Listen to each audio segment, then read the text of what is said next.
Dear students, we will now discuss about measures of central tendency. The major objective, the measure of central tendency or averages, is to reduce the huge mass of data into single figures. The contents of the measures of central tendency are the arithmetic mean, median, mode, use of mean, median and mode, and merits and demerits of mean, median and mode. Measures of central tendency or averages reduce the huge data into single figures. These single figures represent the entire distribution. There are certain requirements of a good average. Arithmetic mean, median and mode are the most commonly used averages. Each has got its advantages and disadvantages. Arithmetic mean satisfies almost all the characteristics of a good average. Therefore, it is the best average. But in particular cases, median and mode are suitable. Arithmetic mean is defined as the sum of the values of a group of items divided by the number of items. Weighted arithmetic mean is better than simple arithmetic mean in certain cases, whereas different importance should be given to different items in the series, as in the case of computation of index numbers. Median is a positional average. It is the value of the middle item of a series when it is arranged either in ascending or in descending order of magnitude.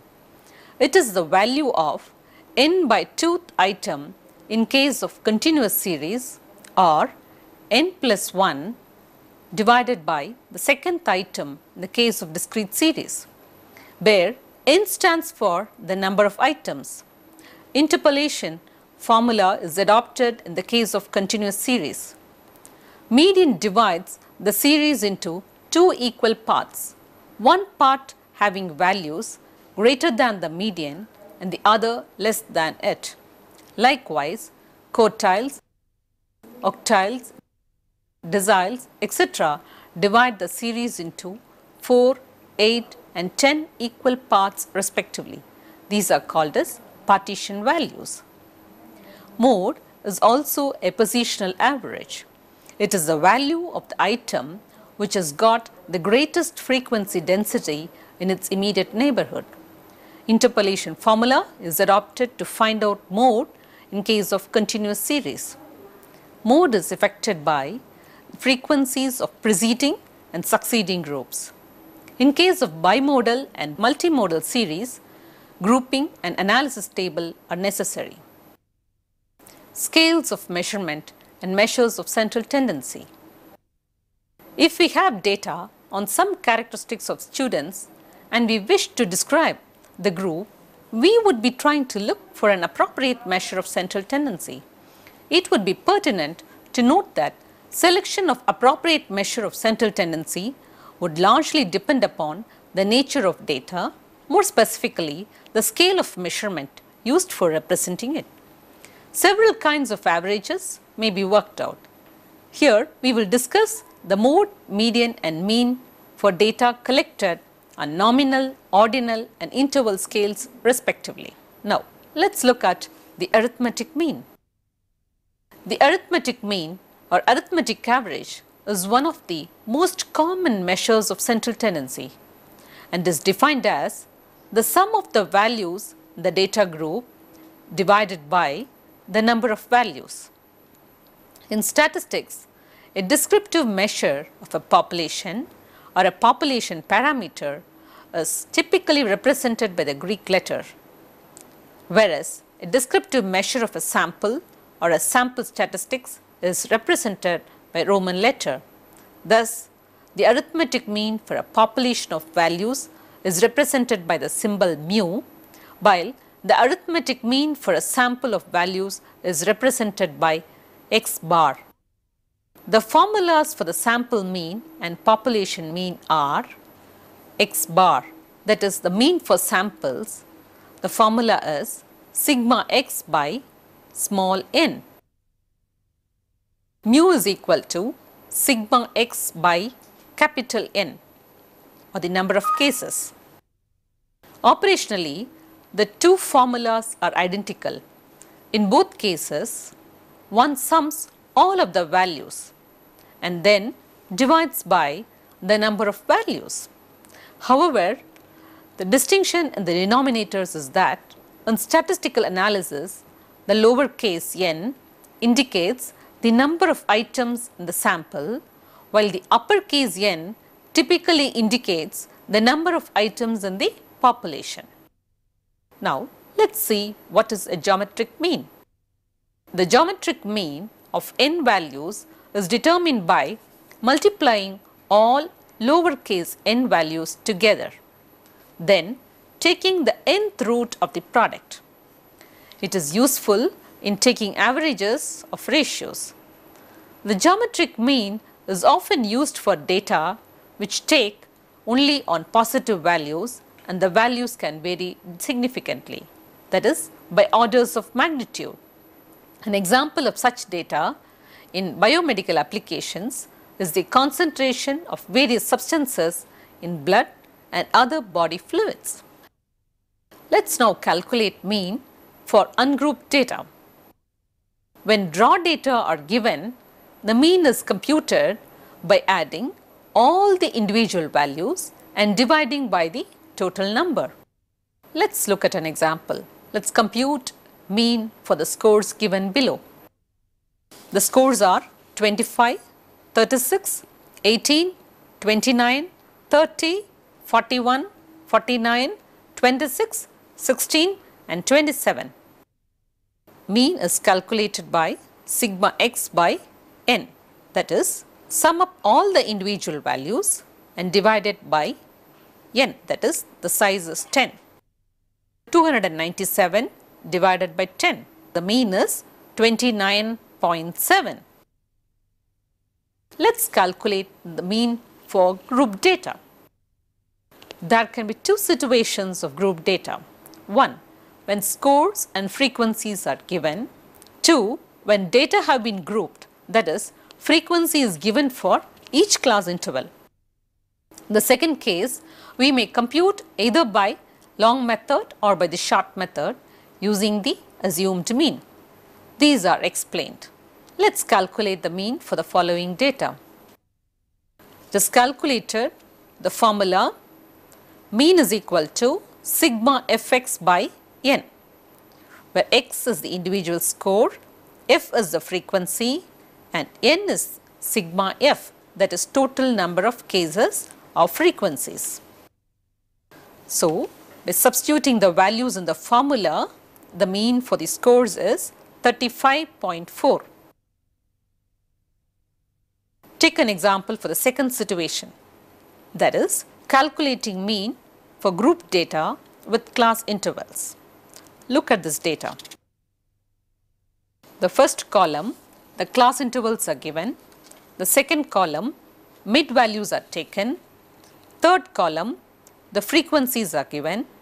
And the fourth column, the deviation from the assumed mean is calculated. And finally, FD is calculated. So, substituting these values in the formula, we would calculate the mean. Mean is equal to assumed mean plus sigma FD divided by n into C. C is the class interval. So, the values would be like this: 45 plus within brackets minus 180 into 10 divided by 180, and the mean for this distribution is 35. Now, let us discuss about the merits and demerits of mean. Merits. It is rigidly defined, it is easy to understand and easy to calculate. It is based upon all the observations. Of all the averages, arithmetic mean is affected least by fluctuations of sampling.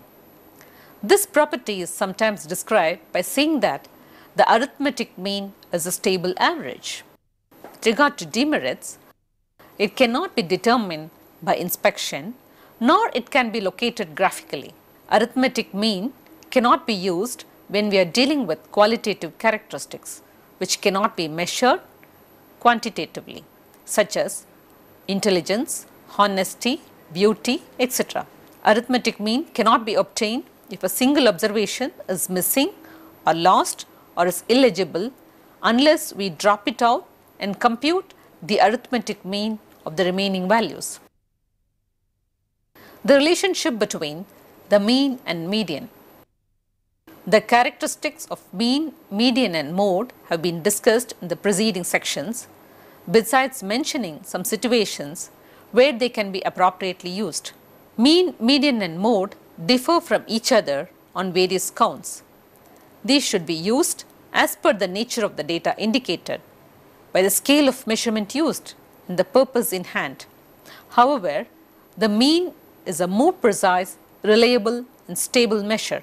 Its use should be avoided when data are skewed or truncated. If some decision is to be taken on the face value of data, mode is the best measure.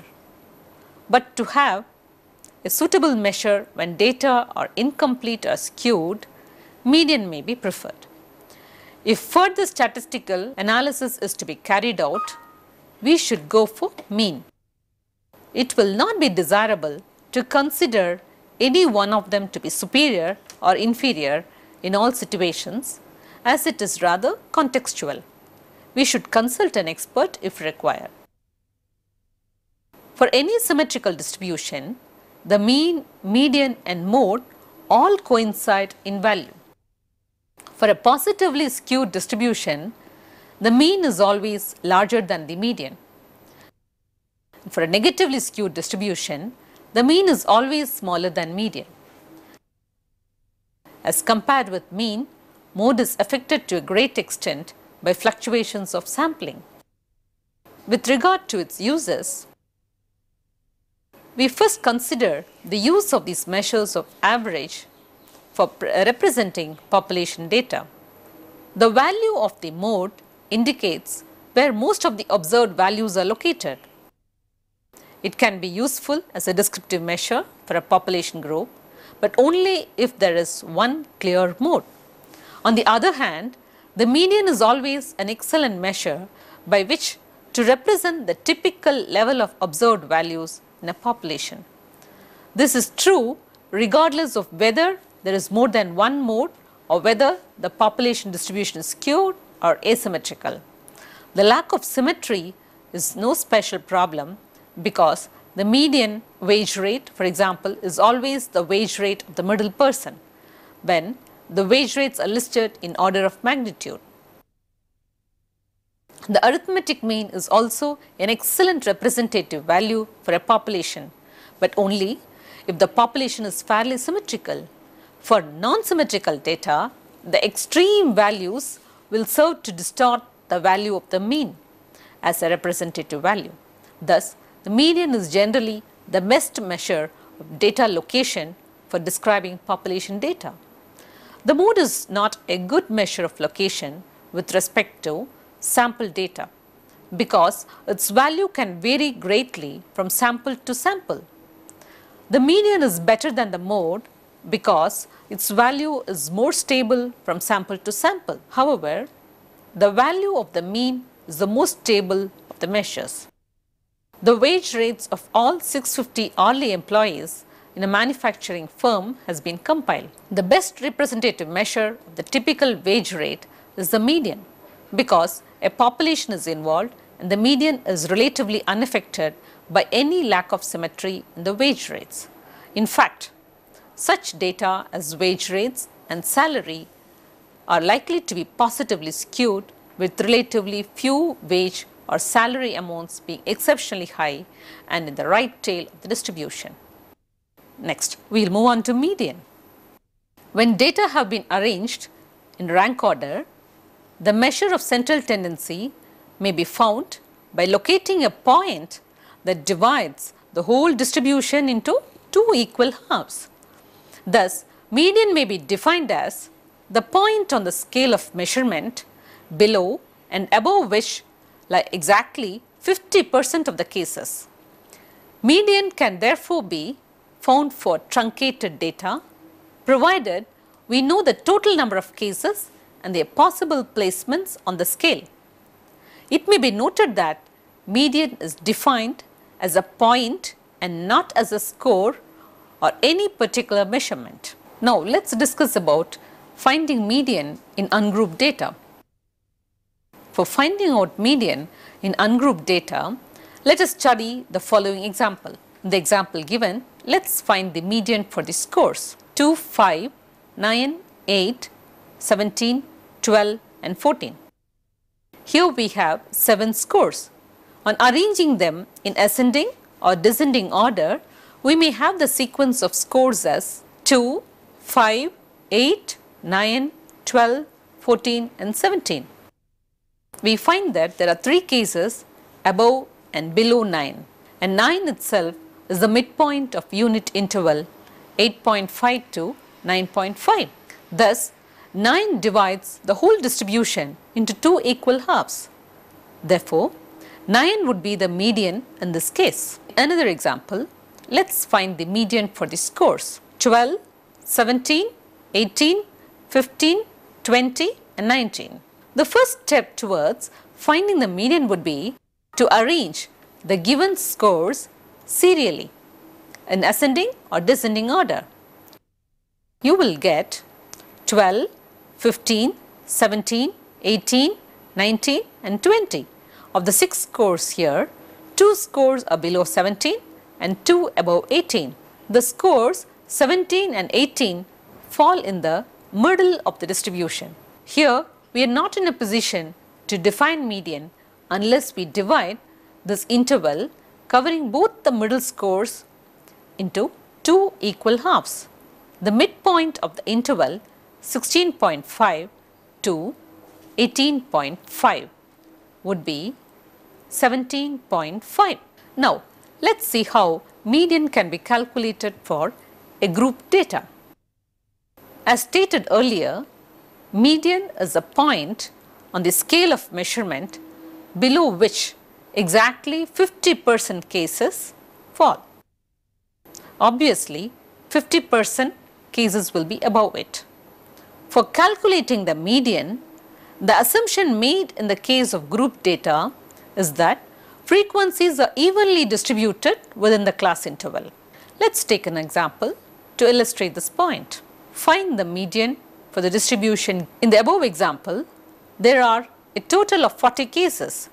We have to find a point below and above which lie 20 cases.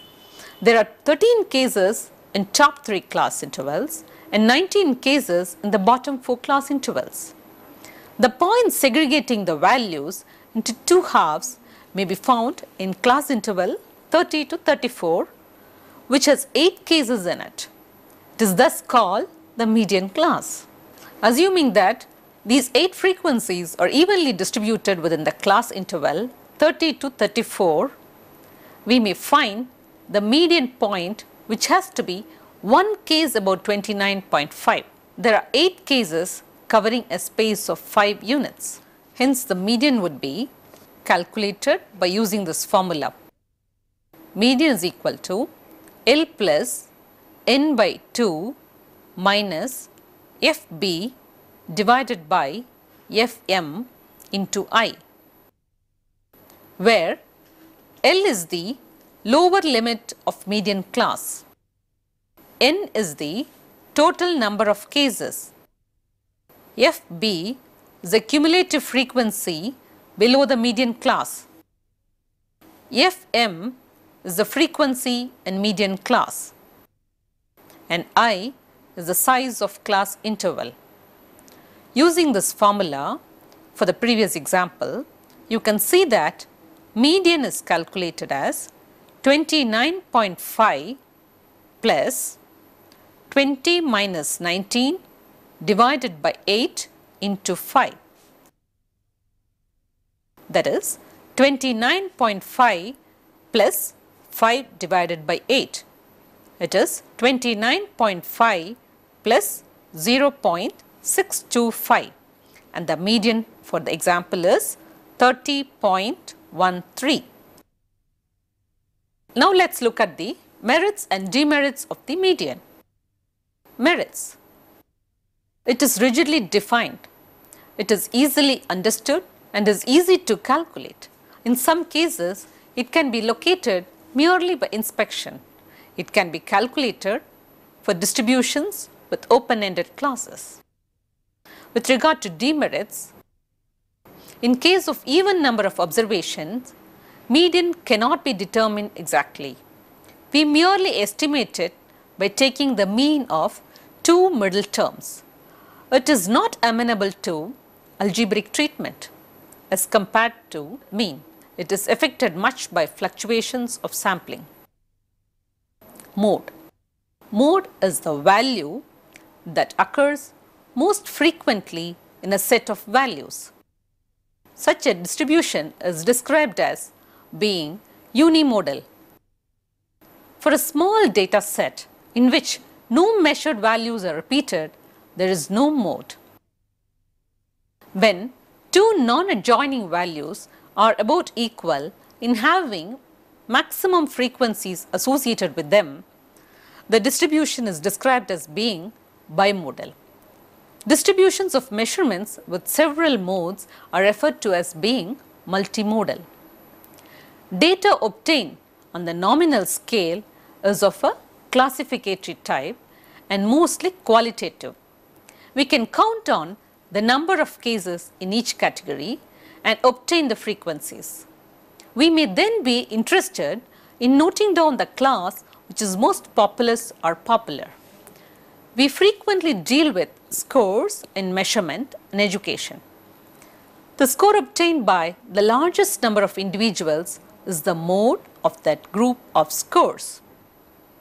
For example, if in a section of 40 students of class 9, the number of students obtaining the score of 55 is the highest.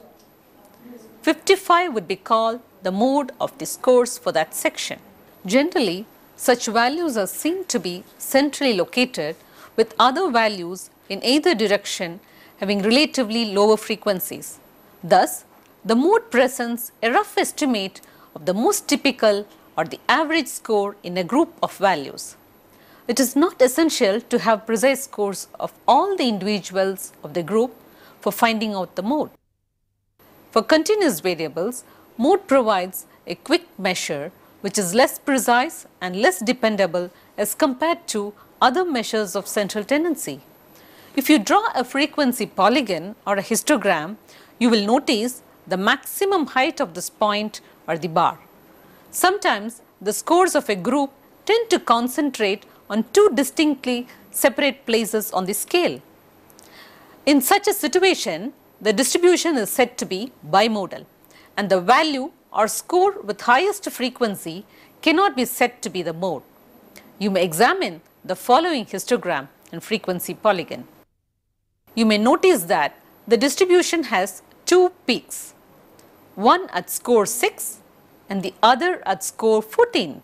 Obviously, 14 cannot be the only mode here. Hence, it represents a bimodal distribution having two modes at 6 and 14.